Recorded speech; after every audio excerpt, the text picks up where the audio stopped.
Nós, cada um de nós, falamos ou fazemos coisas que são vistas por muitos. E assim, quer queiramos ou não, estamos sim influenciando a outros.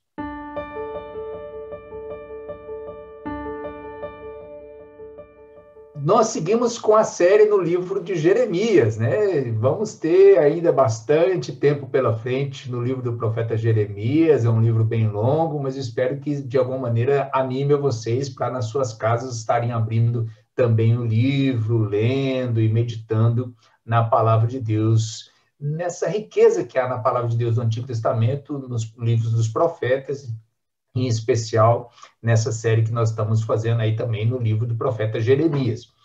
Nós vamos ler hoje alguns versos dessa longa passagem sobre a qual vamos refletir juntos hoje, que é do começo do capítulo 8 até o final do capítulo 9, mas agora, para começar, eu lhes convido a que leiamos juntos os versos 4 e 5 do capítulo 8 de Jeremias e também os versos 20 a 24 do capítulo 9. Leamos juntos. Jeremias, diga ao povo, assim diz o Senhor, quando uma pessoa cai, não volta a se levantar, quando descobre que está no caminho errado, não dá meia volta? Então, por que este povo de Jerusalém continua em seu caminho e se recusa a voltar? Apegam-se firmemente às suas mentiras e não querem retornar. E aí, passamos ao capítulo 9, a partir do verso 20, quando segue assim. Ouçam, mulheres, as palavras do Senhor, abram os ouvidos para o que ele tem a dizer. Ensinem as filhas a prantear, ensinem umas às outras a lamentar, pois a morte subiu por nossas janelas e entrou em nossas mansões, exterminou as crianças que brincavam nas ruas e os jovens que se reuniam nas praças. Assim diz o Senhor, corpos ficarão espalhados pelos campos como montes de esterco, como feixes de cereal depois da colheita, não restará ninguém para enterrá-los. Assim diz o Senhor, que o sábio não se orgulhe de sua sabedoria, nem o poderoso de seu poder, nem o rico de suas riquezas. Aquele que deseja se orgulhar, que se orgulhe somente disto, de me conhecer e entender que eu sou o Senhor, que demonstra amor leal e traz justiça e retidão à terra. Isso é o que me agrada. Eu, o Senhor, falei. Oremos mais uma vez. Senhor, obrigado pela tua palavra. Oramos que o mesmo Espírito que inspirou o teu servo profeta Jeremias no passado e falou através dele para o teu povo, também esteja presente conosco hoje, abrindo nosso coração, nossa mente, as nossas vidas, para que possamos receber a tua palavra e que sejamos transformados pelo teu Espírito, a partir daquilo que o Senhor tem para nos dizer, a partir da tua palavra hoje. Assim te pedimos, em Cristo Jesus. Amém. Hoje, talvez, o título da mensagem nos assuste um pouco, né? Eu fiquei até comentando com o Lucas, né? Olha, acho que vai até diminuir o interesse, né? Em ouvir algo assim, né? Vai cair a audiência no canal da igreja no YouTube, né? A morte subiu por nossas janelas, né? E quem gostaria, em sã consciência, de ficar ouvindo algo que talvez me deprima mais em meio a uma situação já difícil, né? Bem longa que nós estamos passando. Pois bem, por isso talvez valha a pena uma explicação prévia sobre o título da mensagem, né?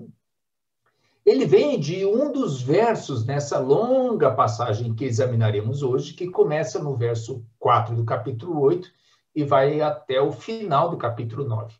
Aparece no versículo 21 do capítulo 9, a morte subiu por nossas janelas. Como nós veremos ao longo da passagem, o profeta, uma vez mais, ele nos descreve uma crise na nação e como as pessoas reagem. Ele também fala do juízo de Deus por causa das suas más escolhas, ainda que tanto Deus como o profeta estejam sofrendo pelo que está acontecendo com o povo. E também termina depois essa sessão com um alerta sobre onde depositar nossa esperança. De todo modo, ainda que a descrição seja bem crua e difícil quanto às consequências de suas más ações, e a morte subiu por nossas janelas é um bom exemplo disso, um bem gráfico exemplo disso, na verdade, o enfoque da mensagem de Jeremias e o nosso hoje apontará para o que aprenderemos com isso tudo. Inclusive, colocamos aí no slide, não está lá no YouTube, mas está aqui no slide que o Lucas colocou agora há pouco, esse adicionando, além do a morte subiu por nossas janelas, algo no título, que é aprenderemos? Será possível que aprenderemos algo? E assim nós passamos a essa reflexão sobre o texto. E o primeiro ponto é justamente essa pergunta. Aprenderemos? O primeiro passo talvez deva ser esse mesmo, de recordar a motivação que encontramos no coração de Deus e do profeta, que é a de que aprendamos algo em todas as situações da vida que nós atravessamos. O Senhor fala assim através de Jeremias. Quando uma pessoa cai, não volta a se levantar. Quando descobre que está no caminho errado, não dá meia volta. Você sabe, então, que a questão não é se erraremos ou não na vida. E olha, eu tenho uma notícia que espero não seja surpreendente, né? Nós sim erraremos. Com certeza nos equivocaremos. Isso é fato. Melhor não querer iludir-se com ideias fantasiosas sobre isso. Mas para Deus, o mais importante é o que a gente faz quando caímos. O que fazemos quando caímos? O que fazemos quando descobrimos que estamos no caminho errado? Ou seja, o que faremos com os nossos erros sempre será algo mais importante do que a ilusão, do que a ideia falsa de que sempre estaremos certos. Não estaremos. E por isso mesmo precisamos desse alerta. Então, a verdadeira pergunta principal, a mais importante para a gente, é essa, desse primeiro ponto. Aprenderemos algo? Depois de algumas palavras duras de Jeremias, quando ele diz, acaso alguém está arrependido de sua maldade? Alguém diz, que coisa terrível eu fiz? Não, todos correm pelo caminho do pecado, velozes como cavalos galopando para a batalha. É interessante que Jeremias ele segue usando metáforas dos animais da natureza, imaginando que, quem sabe, a observação de como se comportam outros representantes, né, do mundo animal, talvez, a ironia aqui, mais inteligentes do que nós, quem sabe assim podemos com eles aprender alguma coisa. Jeremias diz, até a cegonha que voa pelos céus sabe a época de migrar, assim como a rolinha, a andorinha e o grou, todos voltam no tempo certo a cada ano. Meu povo, contudo, não conhece os decretos do Senhor. Ah, se nós aprendêssemos, né? Se nós aprendêssemos com a cegonha, com a rolinha, com a andorinha e o grou, aprendendo com eles a voltar no tempo certo. Nesse caso, voltar toda vez em que nos afastamos dos bons decretos de Deus, esses decretos, mandamentos, instruções que justamente foram entregues por Deus para nós, para que tivéssemos vida. O problema é que nós somos cabeças duras, né? E temos dificuldades de aprender. Quando vamos ler a descrição do profeta e do povo, por exemplo, no verso 14, vemos algo surpreendente e que me fez lembrar da atitude de muitos de nós diante da pandemia. Diante do alerta do profeta de que eles poderiam morrer, a resposta do povo é que, se estão destinados a morrer, que morramos. A vida é assim mesmo, a vida continua. Se tem que morrer, a gente vai morrer, todo mundo vai morrer. Sigamos em frente, porque morreremos de qualquer maneira. no verso 14 diz assim: então o povo dirá, por que devemos ficar parados esperando? Venham, vamos para cidades fortificadas e morramos ali. E qualquer triste semelhança com discursos ou atitudes das pessoas hoje diante da pandemia, talvez não seja mera coincidência, porque é parte da nossa natureza humana reagir dessa maneira. E sim, precisamos aprender alguma coisa nesses tempos difíceis que estamos vivendo.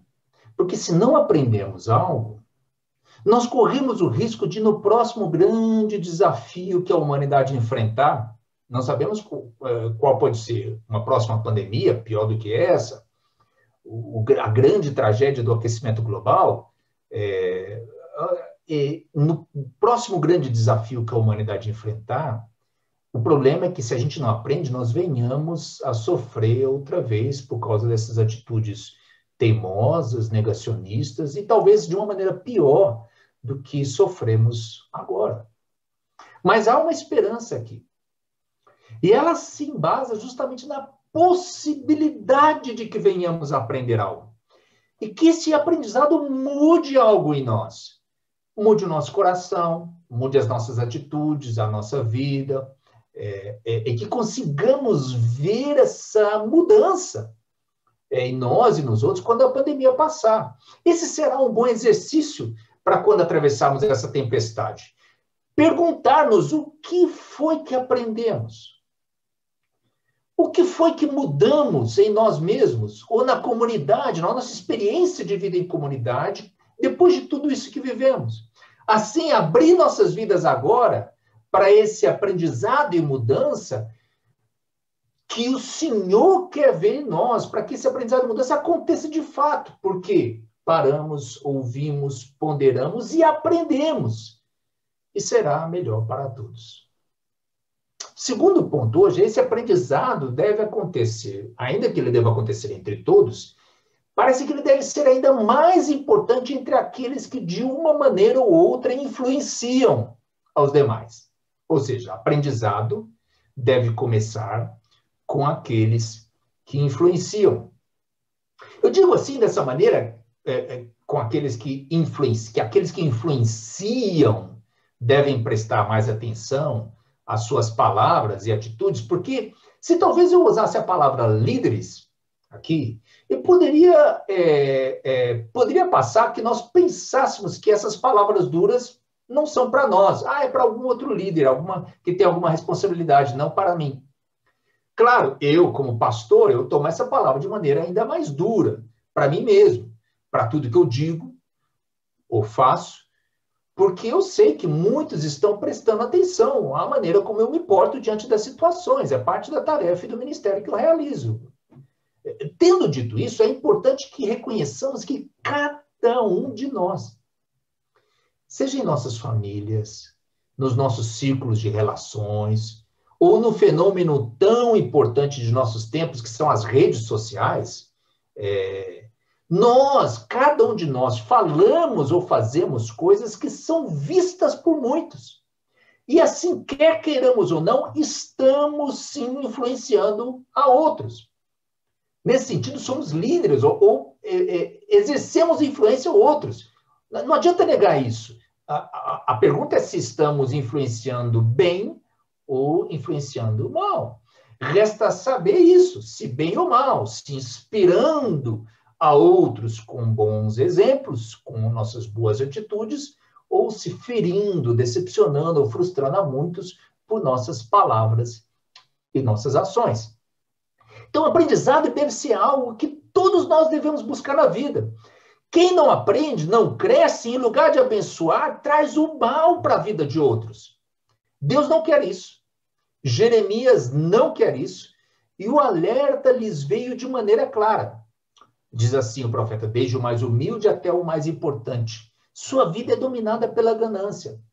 Até meus profetas e sacerdotes agem desse modo. São todos impostores. Oferecem curativos superficiais para a ferida mortal do meu povo. Dão garantias de paz quando não há paz alguma. Acaso se envergonham de sua conduta detestável? De maneira nenhuma, nem sabem o que é vergonha. Vejam que, enquanto a responsabilidade é de todos, como eu dizia, né? Ninguém é indesculpável, desde o mais humilde até o mais importante, afirma Jeremias. Aqui vemos que também Jeremias põe um foco sobre os profetas, o que os profetas e os sacerdotes, justamente aqueles que deveriam entregar a palavra de Deus, ou ainda naquela época, servir como uma mediação entre o povo e Deus, né? Não é mais assim hoje, mas naquela época, muito do papel dos sacerdotes, dos profetas era esse, né? De mediação também. E naquela época, instruindo-os na palavra de Deus, né? Conduzindo-os nas cerimônias que apontavam para a expiação, perdão dos pecados, reconciliação, ou no papel que eles tinham, chamados para denunciar publicamente tudo que estava mal, não apenas no meio do povo de Deus, mas na nação, para as autoridades também, e anunciar o bem, que era o papel dos profetas. Tristemente, Jeremias vai dizer, não era isso o que acontecia. Os líderes do povo, os sacerdotes, os profetas, eram impostores em suas palavras e em sua conduta. Uma tragédia, e nem vergonha tinham de suas más palavras e ações, nem sabem o que é vergonha, afirma Jeremias. Eu sei que a tentação é grande, nesse momento agora, que às vezes olhamos para os outros, né? Que às vezes olhamos para os políticos que usam o nome de Deus, mas que com as suas vidas, com o que defendem, com as suas ações, suas palavras, estão longe de honrar o nome de Deus. Também eu sei que somos tentados a olhar, né? Para muitos pastores e líderes religiosos, eu já estou aqui na tela, às vezes você pode olhar já para mim, né? É mais fácil. E espero que eu não seja um desses que dá um terrível testemunho público da sua fé. Infelizmente, parece que há muitos, né, que têm feito isso, dão um testemunho público lamentável da fé cristã, ainda sendo pastores ou líderes religiosos. Os exemplos nos noticiários, lamentavelmente, são abundantes. Mas, apesar dessa tentação ser grande de olhar para os outros, se me permite a sugestão, creio que nos faria mais bem às nossas almas, às nossas vidas, que tomemos esse alerta para nós mesmos, para cada um de nós. De que adianta dizer que somos discípulos, discípulas de Jesus, se com nossas palavras e com nossa conduta não demonstramos isso? O alerta da palavra de Deus deve ser aplicado sempre, em primeiro lugar, a nós mesmos, a cada um de nós. Isso, inclusive, nos ajudará, quando for necessário, denunciar o mal nos outros, no mal que vemos ao nosso redor. Porque, em primeiro lugar, já vigiamos e cuidamos constantemente do mal em nossas próprias vidas. Terceiro nesse texto, creio que tem a ver com aprender, tem a ver com prestar atenção no juízo, no julgamento que vem de Deus, na experiência das consequências que vêm das nossas más ações. Reflitamos então sobre esse terceiro ponto, que é o juízo de Deus. Antes de falar do juízo de Deus sobre o povo na época do profeta Jeremias, talvez seja importante um esclarecimento e um alerta. Eu não creio que seja adequado tratar da pandemia como se ela fosse um juízo de Deus. Isso porque devemos ser muito cuidadosos para não atribuir falsamente a um julgamento específico de Deus algumas circunstâncias ou eventos que são parte da nossa vida no mundo, como, por exemplo, as doenças ou os desastres naturais. Esses que com certeza trazem dor, sofrimento, mas na maior parte das vezes acontece porque o nosso mundo é assim, é um mundo marcado pela dor, pelas limitações, pelo sofrimento, pela morte. Para os cristãos, na nossa maneira de, a partir da palavra de Deus, entender a realidade, isso é o que acontece desde que o pecado entrou no mundo. Para os cristãos, nesse evento chamado de a queda, ou seja, quando a humanidade se rebelou no início dos tempos contra os bons propósitos de Deus, no seu pecado original, em sua rebeldia contra Deus e sua vontade no início de tudo. E algo que sofremos as consequências dessa rebeldia inicial, que afetou a todos nós e a toda a criação, a todo o universo, e algo que apenas terá o seu fim no fim dos tempos, nos novos céus e nova terra. Enquanto isso, vivemos em um mundo caído e imperfeito, que se expressa inclusive nos desastres naturais ou nas pandemias que afetam a tanta gente. E não foi porque elas fizeram algo errado. Sabe aquela coisa de, se passou um furacão ali por aquela ilha, foi porque eles fizeram algo errado, estavam em pecado. Além de não ser adequado, apenas adiciona culpa indevida e dor àqueles que já estão sofrendo.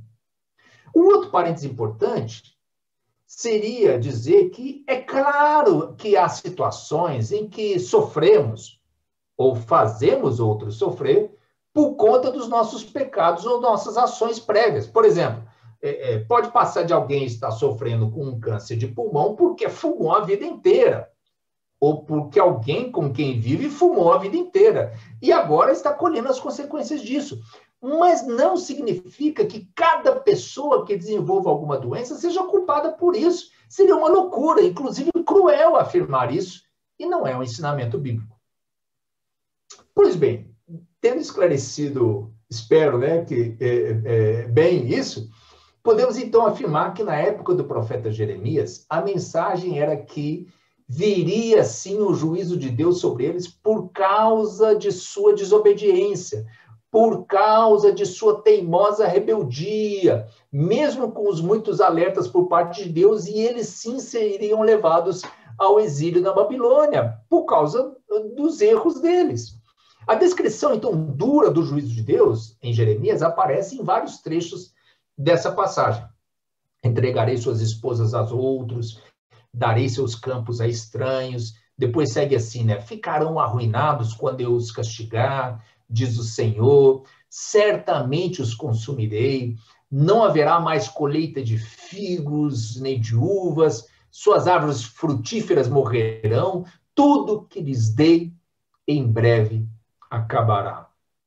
E que descrição dura, né? Que descrição dura desse julgamento de Deus sobre eles. A descrição vai seguir até o verso 21 do capítulo 9, onde aparece essa frase que dá título à nossa mensagem de hoje. Pois a morte subiu por nossas janelas e entrou em nossas mansões, exterminou as crianças que brincavam nas ruas e os jovens que se reuniam nas praças. Nessa descrição, ninguém está livre.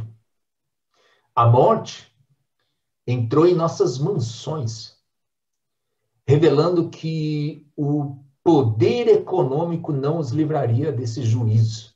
Essa semana foi uma loucura, né? E eu fiquei pensando, né? Eu já tinha esse sermão aqui preparado nessa direção, da morte subir pelas nossas janelas e ver as figuras, aí aquelas imagens da nação mais poderosa do mundo sendo literalmente invadida, né? Por suas janelas sendo quebradas e sendo invadidas. Nem o poderio da nação mais poderosa do mundo evitou que aquilo acontecesse. Foi algo poderoso, bem gráfico, nessa semana. Aqui, no que Jeremias diz naquela época, diz que a morte entrou em nossas mansões.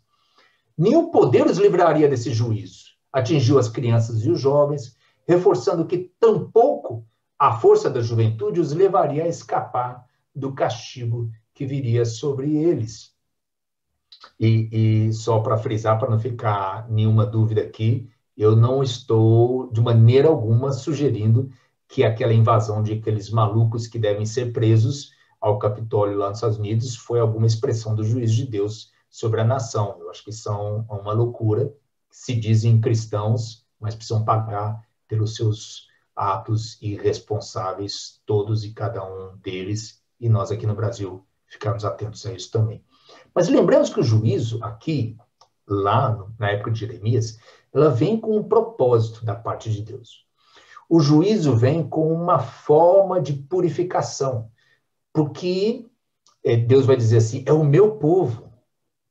Quando Deus traz o juízo sobre o seu povo, ele traz com esse propósito. Vejam, eu os purificarei e os provarei, como se faz com o metal. Que mais posso fazer com o meu povo? Ou seja, juízo, para Deus, é algo completamente diferente da nossa reação humana que é a de nos irritarmos e procurar punir de maneira vingativa aqueles que fizeram algo contra a gente. Isso é a reação humana. O juízo de Deus é diferente. Com Deus não é assim. Com Deus, ele traz o juízo para que o povo, seu povo, querido, possa ser purificado, provado, aprender algo. Ou seja, na verdade, com o juízo de Deus, nós conhecemos algo mais do seu coração. Isso nos leva ao quarto ponto de hoje, que aqui no texto aparece o lamento também como uma expressão do coração de Deus. Em diferentes momentos, nesses 2 capítulos, nós vemos o choro e o lamento. Inclusive, quando estamos lendo o texto, a gente fica com essa dúvida, né? Se era um choro e lamento do profeta Jeremias ou era um choro e lamento de Deus, né? Aparece aqui, por exemplo, minha tristeza não tem cura, meu coração está enfermo. Escutem o choro do meu povo, pode-se ouvi-lo por toda a terra. Acaso o Senhor abandonou Sião, seu rei não está mais ali? Parece, numa primeira leitura, que é inclusive o profeta se lamentando. Por outro lado, quando a gente vê toda a sequência, desde o versículo 18 do capítulo 8 até o versículo 3 do capítulo 9, nós temos uma só unidade. E ela termina assim, essa unidade.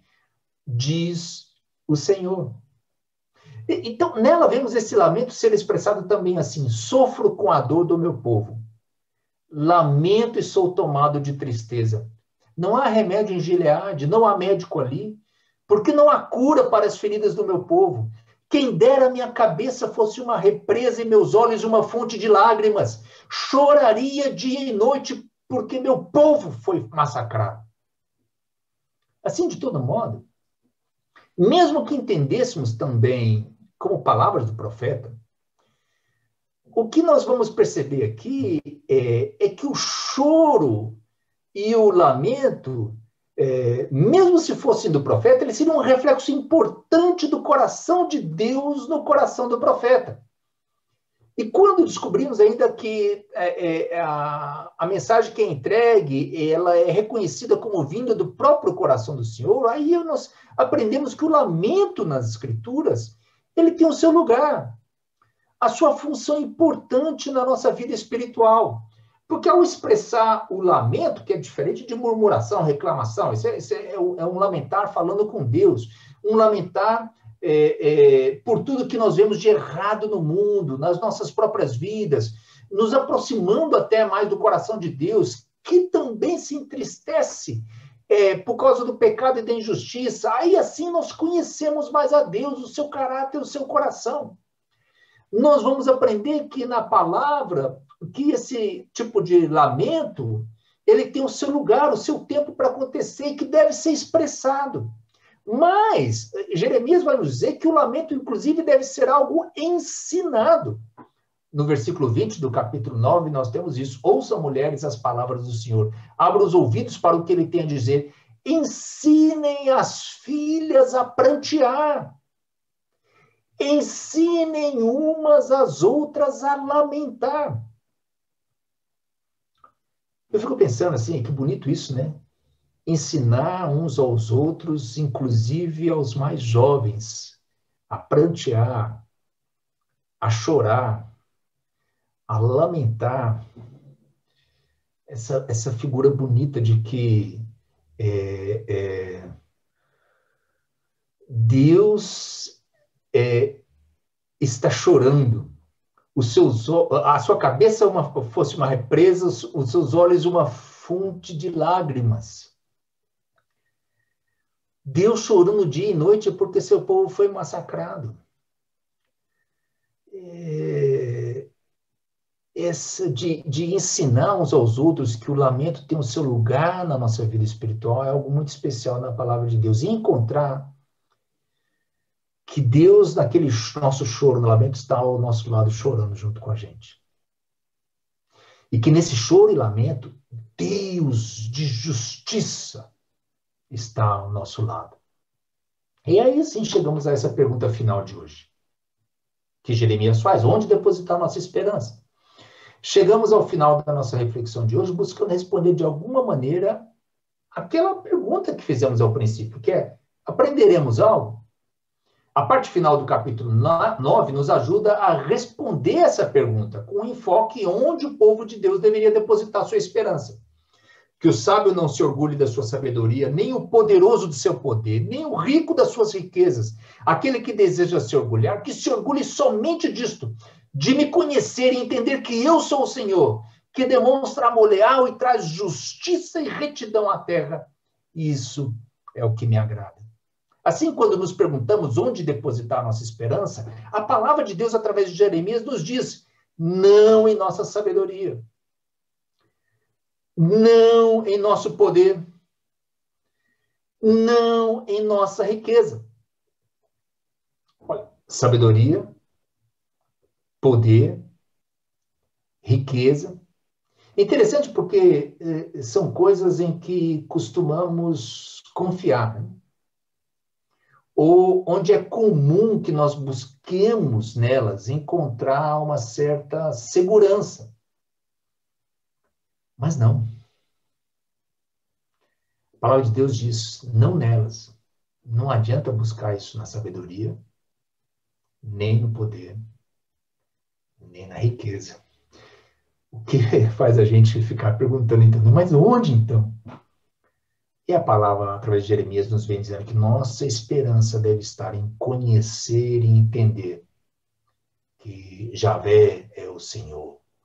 Javé, o Deus eu sou, é o Senhor. Ele está no controle.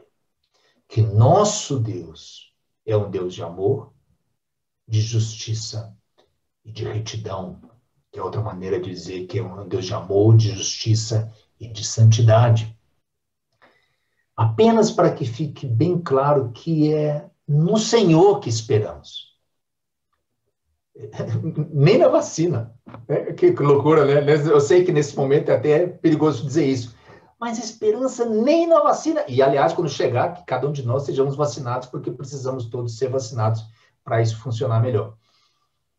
Mas a nossa esperança principal é no Senhor e somente nele. E para que isso fique claro, essa seção tem essa moldura bonita, né? Como aqui num quadro celestial, né? De belíssima moldura, que nos dá esse marco da esperança. E essa moldura, esse marco, apontam ao princípio e ao final dessa passagem, onde Jeremias fala de onde colocar a nossa esperança. Ao princípio diz assim: assim diz o Senhor. Ele fala onde não colocar a nossa esperança, onde colocar, e termina: eu, o Senhor, falei. Assim diz o Senhor, eu, o Senhor, falei.